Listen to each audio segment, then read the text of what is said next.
Hello दोस्तों, कैसे हैं आप सभी। तो आज मैं आपको अपनी लिखी हुई कोई कहानी नहीं सुना रही हूँ, बल्कि एक ऐसी कहानी सुनाने जा रही हूँ जो मैंने अपने बचपन में सुनी थी। ये कहानी मुझे मेरी माँ ने सुनाई थी बचपन में। और जब मैंने उनसे पूछा कि उन्होंने ये कहानी कहाँ पढ़ी, तो उनका भी सेम जवाब था कि मैंने भी ये कहानी अपने बचपन में सुनी थी अपनी माँ से। तो नहीं पता कि कितने साल पुरानी है या इसके लेखक कौन है वगैरह वगैरह। और अभी कहानी सुनाते वक्त जो पीछे की आवाज़ें आए बैकग्राउंड में, तो उसके लिए सॉरी, क्योंकि यहाँ पर हाईवे है तो वो हाईवे चलता ही रहता है दिन और रात, तो उन आवाज़ों का हम कुछ नहीं कर सकते। तो चलिए कहानी की बात करते हैं। कहानी का नाम है नौशेर खान। शायद आप लोगों ने इसे किसी और नाम से सुना हो या ना भी सुना हो। और इस कहानी का जो मुख्य उद्देश्य है वो सिर्फ इतना है कि आप लोगों का मनोरंजन हो सके। इस कहानी में मेरा कोई भी क्रेडिट नहीं है। इस कहानी का क्रेडिट जो इसका मूल लेखक है उसी का है। तो कहानी कुछ इस तरह से है कि सालों पहले एक नगर हुआ करता था।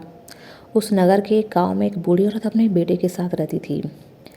तो जो उसका बेटा था वो नौजवान था, लेकिन बहुत ही कामचोर आलसी किस्म का, और डरपोक तो इतना कि अगर कोई बगल में तेज छींक भी जाए तो उसकी जान निकल जाती थी। उसकी माँ आसपास के घरों में काम करके, सूखी लकड़ियाँ बेच के इस तरह से अपना गुजारा करती थी और अपने बेटे को भी खिलाती थी।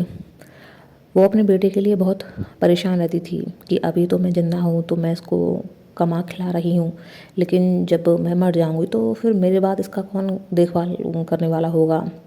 वह उसको समझाती भी थी कि देखो, इस तरह ज़िंदगी नहीं कटेगी।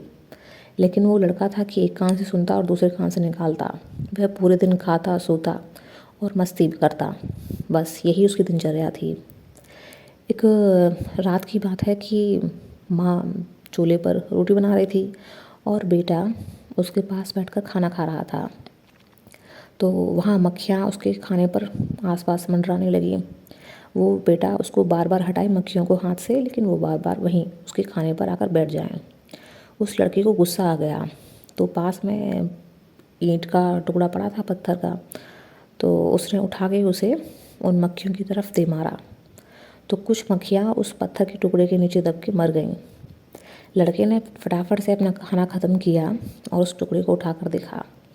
उसने उस पत्थर पर चिपकी हुई मक्खियों को गिना कि देखूँ तो मैंने कितनी मक्खियाँ मारी। जब उसने उन्हें काउंट किया तो वो पूरी 9 मक्खियाँ थीं।